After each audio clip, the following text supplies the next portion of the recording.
kegiatan uji kelayakan ini, mohon izinkan melaporkan bahwa saat ini Polri solid, Pak. Yang tentunya didukung dengan kemajuan dan perkembangan teknologi informasi, sehingga tindakan kepolisian akan lebih tepat dan mampu menyelesaikan permasalahan secara tuntas.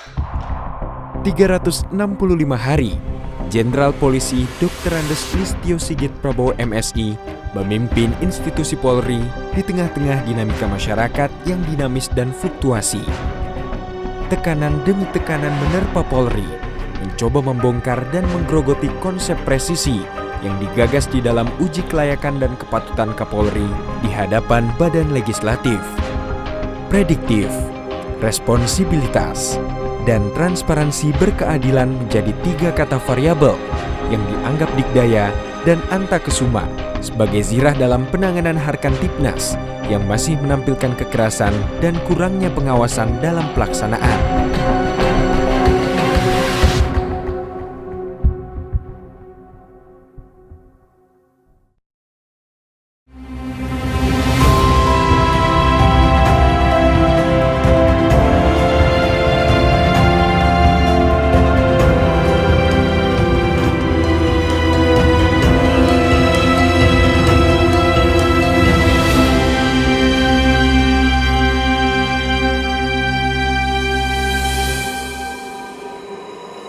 Di Provinsi Bali yang masuk kriteria PPKM level 3, Bali akan membatasi kunjungan turis saat pembukaan pintu wisatawan mancanegara. Untuk sementara Bali tidak akan menerima wisatawan. Setelah mendapatkan banyak masukan dari para menteri, para ahli kesehatan, dan juga para kepala daerah, saya memutuskan untuk memberlakukan PPKM darurat khusus di Jawa dan Bali.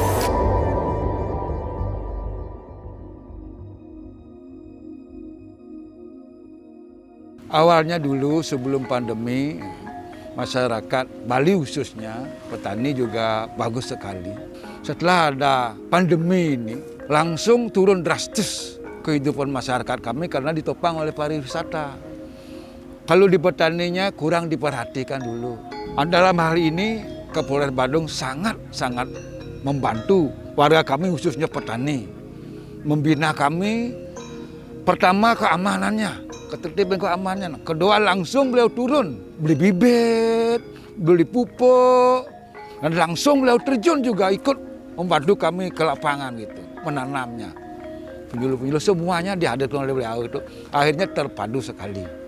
Penyuluhan dia itu tentang pola tanamnya, dulu tidak pakai plastik, sekarang pakai plastik seperti ini. Sampai penjualnya ada disiarkan lewat TV itu, langsung pembelinya langsung dia datang banyak, langsung berbondong-bondong dia kerja di sini.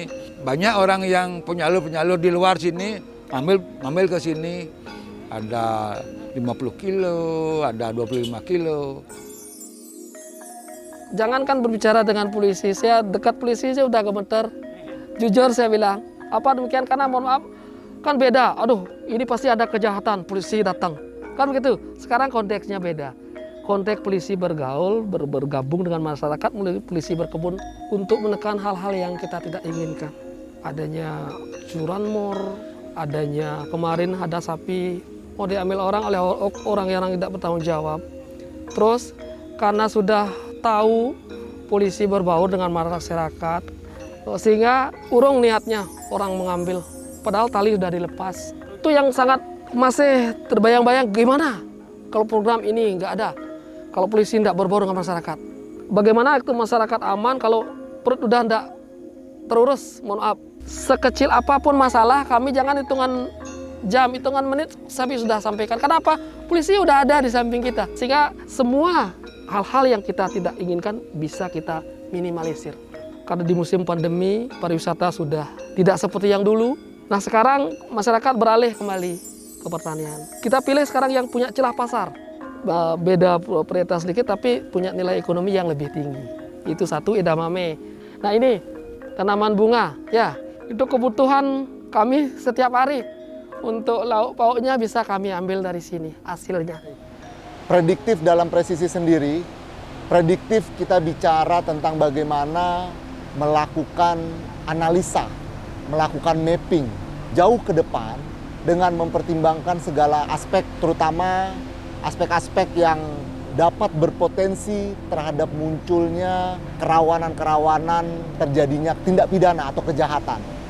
Karena itu seorang Polri, anggota dari segala tingkatan harus mampu melakukan analisa sehingga bisa memprediksi akan kerawanan apa yang akan timbul baik jangka pendek, menengah maupun panjang. Saya melihat bahwa adanya permasalahan. Dari permasalahan masyarakat lokal Bali yang bekerja khususnya di sektor pariwisata mengalami PHK, maka kerawanan yang dapat timbul bila mereka tidak mempunyai aktivitas atau mereka tidak mempunyai kegiatan, mereka tidak tercukupi, maka akan muncul niat kejahatan. Nah, dari sinilah saya melihat sebuah permasalahan dan adanya kebutuhan masyarakat akan sebuah pekerjaan. Maka saya memiliki sebuah ide kecil. Hal ini sebenarnya saya melihat adanya program dari pemerintah pusat, yaitu program ketahanan pangan. Namun di tingkat bawah ini belum maksimal pelaksanaan kegiatannya. Sehingga saya berusaha untuk menggerakkan stakeholder terkait, termasuk anggota saya, berusaha untuk mencari lahan-lahan tidur. Kita coba untuk survei, kemudian kita lakukan riset kecil-kecilan, untuk kemudian kita mengumpulkan stakeholder terkait untuk mengelola tanah tersebut dari lahan tidur menjadi lahan bermanfaat. Ini menarik, 75% wilayah Badung didominasi oleh wilayah pertanian, perladangan, dan peternakan. Karena itu saya coba mendatangi masyarakat atau kelompok-kelompok tani. Saya coba mendekati mereka, ngobrol dengan mereka, mereka antusias. Awalnya ini agak ragu atau agak lucu, kok polisi berkebun, ini aneh. Tapi saya sampaikan bahwa ini tidak menyimpang sesungguhnya dari tugas-tugas pokok kepolisian, khususnya di bidang preemptif dan preventif, terutama dalam hal kita melakukan deteksi dini dan melakukan pencegahan terhadap potensi-potensi kerawanan-kerawanan yang ada bisa terjadi di tengah-tengah situasi pandemi seperti ini. Karena itu para Kapolsek saya minta untuk berkoordinasi dengan Tripika dan stakeholder terkait mengecek di wilayahnya mana saja lahan-lahan yang tidak dikelola atau tidak produktif. Kemudian kira-kira bibit apa yang paling bagus untuk ditanam disebut. Tentu kita kalau masalah itu kita nggak punya keahlian skill, maka kita menggandeng dari Dinas Pertanian. Bicara bibit, pupuk, dan sebagainya, ini kan petani nggak ada. Nah, kami coba cari CSR, para pengusaha-pengusaha yang masih bisa membantu kami untuk melaksanakan kegiatan ini. Lokasi kebun ini ada di 4 kecamatan, ada di 4 polsek, baik di wilayah Abian Semal, Petang, Mengwi, maupun Kuta Utara. Dan selain tanaman, kami juga memelihara ikan lele. Kita ternak babi juga di sini, karena hewan-hewan ternak tersebut cukup laku dijual. Begitu program ini mulai panen dan kemudian kita gelorakan, kita sampaikan, ternyata antusiasme masyarakat tambah tinggi. Bahkan mereka ada yang menawarkan, "Pak, tanah saya, Pak, tanah saya."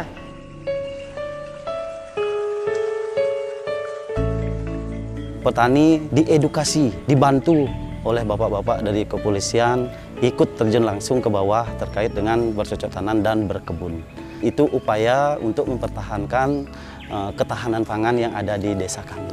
Ketahanan pangan ini hanya ini satu-satunya jalan kami bisa bertahan. Karena di desa kami, khususnya di Desa Sedang, sebagian besar masyarakat kami memang bertani. Jadi kepolisian itu sering sekali jadinya berbaur ke masyarakat. Dulu-dulunya kami selaku warga agak merasa enggan dan takut dengan bapak-bapak kepolisian.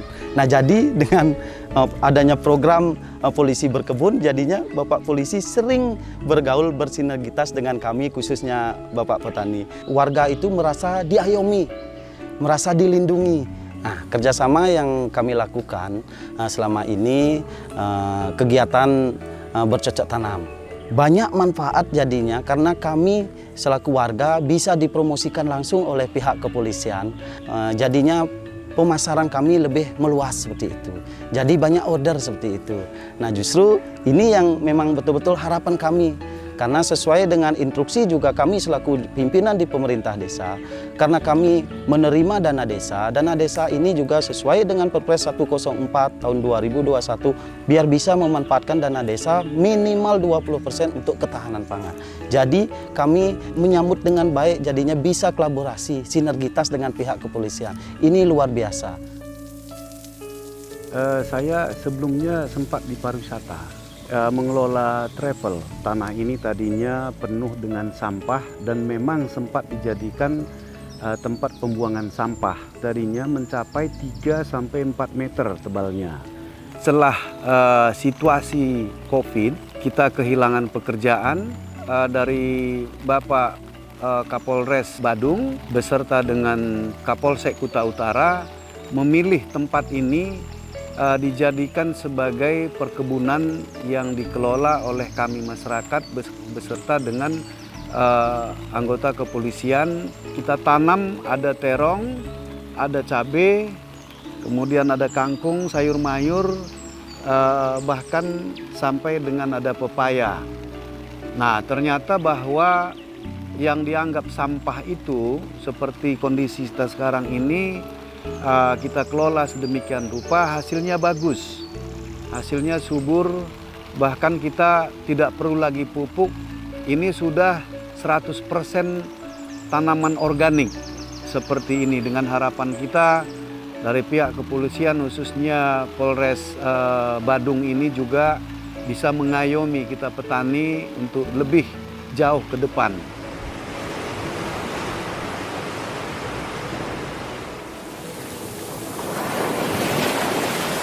Berawal dari sebuah permasalahan dan kebutuhan. Karena itu harus prediktif tadi.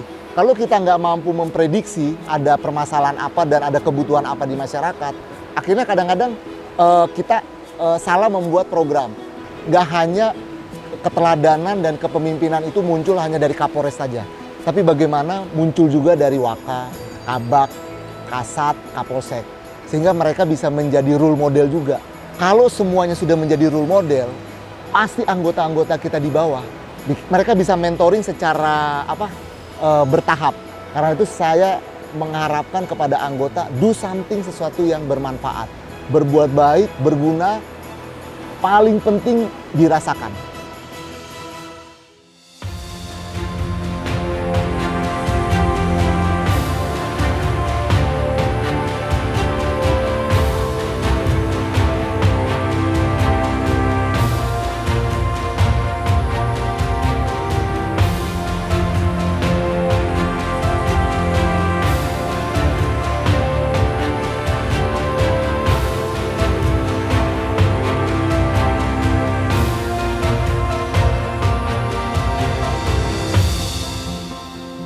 Bagus, Pak. Gini ya, ini kakinya. Bismillahirrahmanirrahim. Bismillahirrahmanirrahim. Ya, alhamdulillah. Bismillahirrahmanirrahim. Bismillahirrahmanirrahim. Allahu Akbar. Atas izin Allah, bapaknya tidak berontak. Bapaknya nurut. Mas Adi, ayo bantuin kakinya selonjorin, Pak.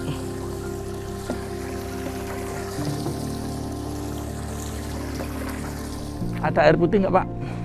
Di dalam aja, ayo.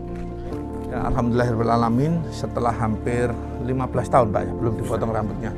Alhamdulillah Pak Setiaji dari Kota Reok Ponorogo sudah kita bersihkan dan ini tadi sudah kita obati. Gangguan jiwa berat, kalau dari diagnosis kedokterannya ini skizofrenia. Jadi ada hendaya atau ketidakmampuan dalam menilai realita. Misalnya ada yang merasa dirinya itu presiden, gitu, keturunan kerajaan-kerajaan. Kemudian yang kedua gejalanya ada halusinasi. Halusinasi itu gangguan persepsi dari panca indera. Misalnya mendengar suara-suara, padahal orang-orang di sekitarnya tidak bisa mendengar. Atau dari panca indera mata melihat sesuatu yang orang lain tidak bisa lihat. Itu semua dari gangguan neurotransmitter yang dari sel saraf di dalam otak kita. Neurotransmitter ini yang mengatur 3P kita. pikiran, perasaan, perilaku. Nah, kita terapi dengan obat untuk menyetabilkan lagi kadar neurotransmitternya. Jadi kita hadir di tengah-tengah masyarakat sesuai dengan arahan perintah petunjuk pimpinan. Setelah kita hadir di tengah masyarakat, saya mencoba mendirikan sebuah yayasan yang mana sebelumnya itu sebuah komunitas. Kita juga bikin rumah singgah. Namun karena jaraknya kelurahan sama tempat saya itu agak jauh, kami rawat di rumah. Jadi 4 tahun yang lalu kami cuma bisa merawat maksimal 4 orang kemudian. Karena kan kami tidak ada tenaga ahli kemudian. Saat itu kami menerima uang saku sejumlah 1.150.000. Setelah menerima uang itu, kami sengaja sama Pak Lurah jalan-jalan dan saya menemukan orang yang terlantar. Seluruh uang itu saya pakai untuk bikinkan rumah. Itu awal mulanya kegiatannya kemudian. Namun lambat laun ternyata respon masyarakat sangat luar biasa. Nah, pada saat kami mengantar donasi, kami melihat orang dengan gangguan jiwa. Nah, setelah itu kami rawat, kami mandikan kemudian. Dan orang gangguan jiwa itu bukan orang jompo kemudian. Kalau orang jompo kita pasrahkan ke panti jompo bisa. Namun kalau orang dengan gangguan jiwa tidak bisa diterima kemudian. Sehingga istri saya bilang gini, kalau menganu ya sudah dirawat di rumah. Namun karena masyarakat sekarang sudah canggih, kita gunakan medsos itu kemudian. Lama-lama kelamaan keasikan, jadi sudah beberapa orang yang sudah kita rawat dan berhasil kita antar pulang. Dengan adanya kegiatan ini, kami sebagai pihak kepolisian itu lebih bisa mendekat dengan masyarakat. Dan ada pasien-pasien di belakang yang mana banyak mereka itu orang dengan gangguan jiwa yang latar belakangnya ekonomi.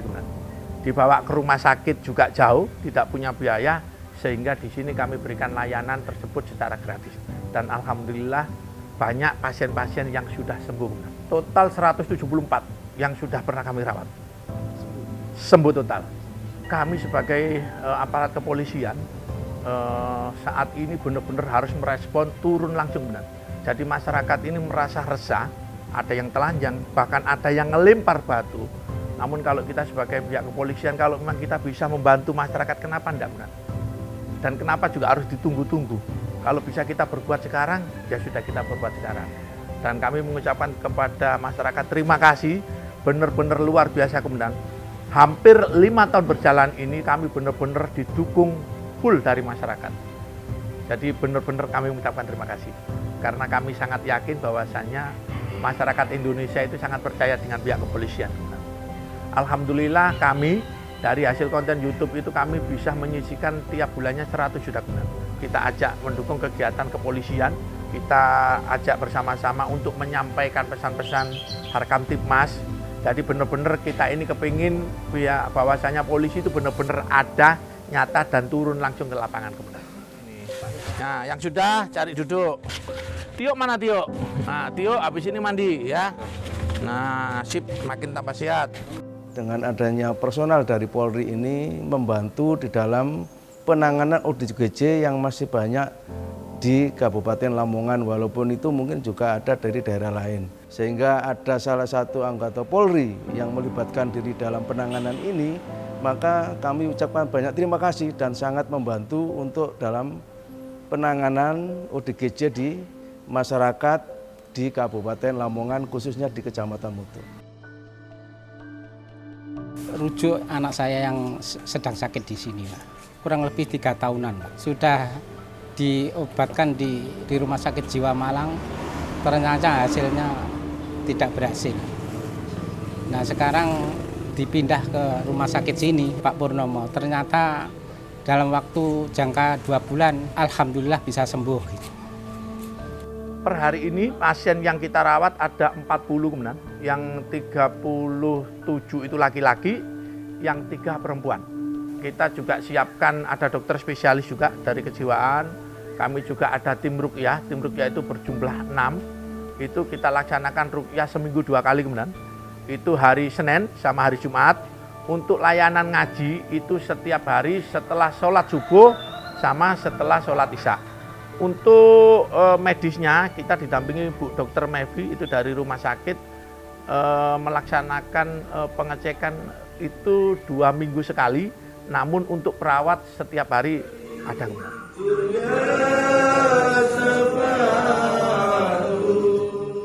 ayatina safatan nar ulama nadat tuluhum matan jurudan gora jadi beradab nurana azizan him Allah. Jadi keluarkan semuanya. Dibuang semuanya. Dibuangkan semuanya. Pernah berani kepada orang tuanya sama ibu. Pernah dibuang ibunya. Faktor-faktor penyebab gangguan jiwa itu multifaktor. Dari biologi itu kondisi orang tersebut sendiri, misalnya dari genetik, kemudian dari psikososial, kepribadiannya tidak matang. Jadi sewaktu mendapat stresor yang berat, tidak siap. Terus kemudian dari sosialnya, perilaku kekerasan mungkin dari sekitarnya, trauma-trauma masa lalu, pola asuh yang salah, kemudian dari kultural. Mungkin orang-orang di sekitarnya itu menstigma. Jadi saat dia mengalami gangguan jiwa awal-awal tidak segera diterapi tapi di stigma, dijauhi. Akhirnya jatuh ke dalam gangguan jiwa yang berat. Kita sebagai pihak kepolisian itu kan sangat terbatas, Bunda. Saya juga ada jam dinas segala macam. Namun keterbatasan itu tertutup dengan adanya ikut serta masyarakat.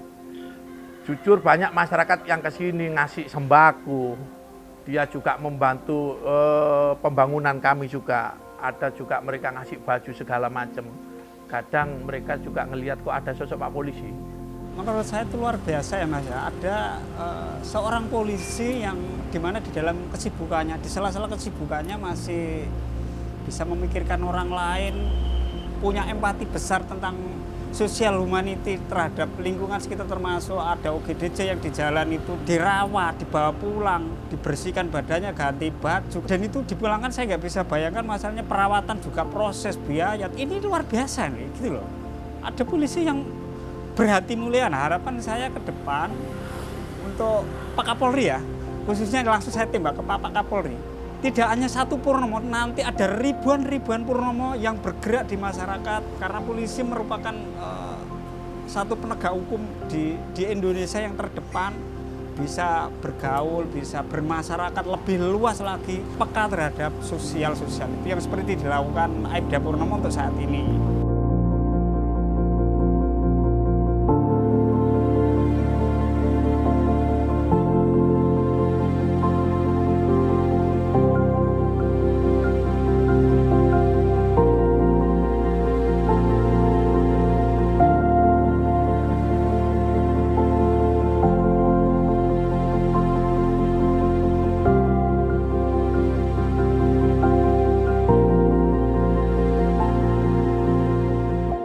Kami mohon kepada Bapak Kapolri untuk terus ditindaklanjuti, mungkin ada pembinaan yang lebih lanjut sehingga nantinya dalam penanganan ODGJ semacam ini tidak saja di Kabupaten Lamongan tapi secara seluruh di Indonesia untuk meringankan beban baik pemerintah maupun masyarakat.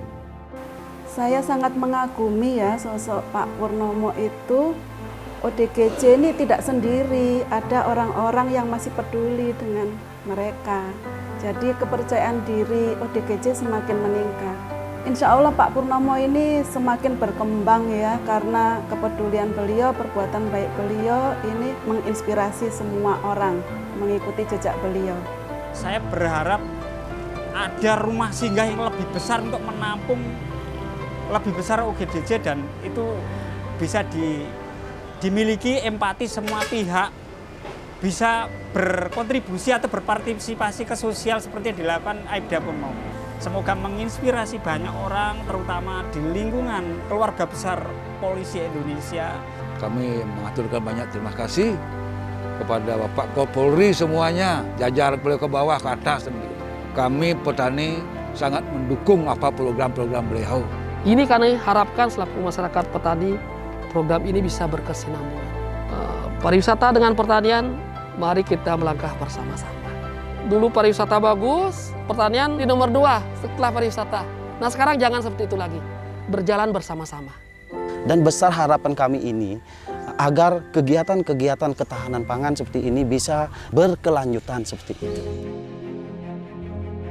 Fenomena-fenomena yang disajikan hanyalah sebagian dari pengaplikasian Polri Presisi. Kehadiran Presisi selama 365 hari telah melekat sebagai ruh kepolisian negara Republik Indonesia yang menjalar sebagai ide dan misi setiap insan Polri, yakni problem-oriented policing. Tapi perlu digarisbawahi, setiap program tidak akan sukses tanpa pengawasan melekat dan berjenjang dalam mengawal laju aliran presisi di setiap kepala insan Polri yang bertugas. Polri harus mampu mendapat legitimasi dari publik hingga dicintai secara kafah oleh masyarakat Indonesia.